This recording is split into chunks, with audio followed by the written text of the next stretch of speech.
Have you ever wondered what it's really all about, the Christian life? Obviously, it starts very basic and very simple with a relationship with Jesus Christ, a free gift by His grace. But then after that, have you ever wondered, how do I hit the target with my life? How do I please Jesus? How do I serve Him? How do I give Him glory and honor by the way I live? Obviously, we want to carry out His characteristics. We want to live like Him.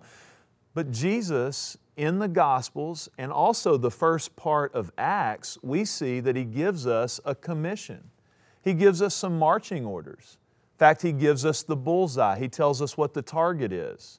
If you and I were playing darts and we were to throw darts at a dartboard and you hit the bullseye and I threw mine way off and went over and circled my own bullseye, well, that would be cheating.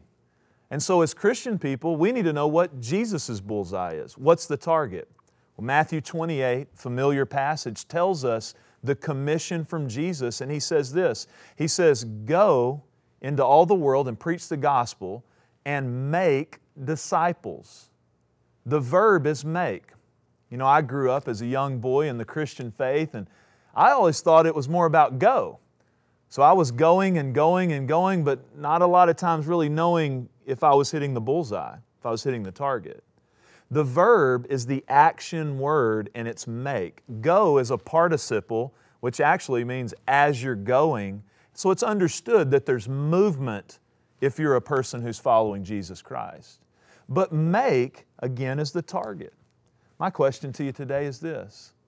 I hope you've received Jesus Christ as your personal Lord and Savior, because that's the best decision you could ever make. That's where real life is found. But after that, what do? My question is, have you ever made? Are you willing to make? You say, "Oh, Jeff, I couldn't do that. I mean, I've got problems, I've got challenges." And you know what? The first disciples did too. Jesus wants to use you. You have a purpose.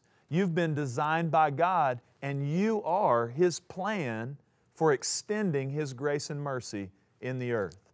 And so start today. Start finding the resources you need, the friends you need, the relationships you need. Whatever you need, it's available so that you can start to make disciples. I hope you'll look up not many days from now and say, "You know what? I haven't achieved it, but I'm well on my way to this making process and hitting the bullseye."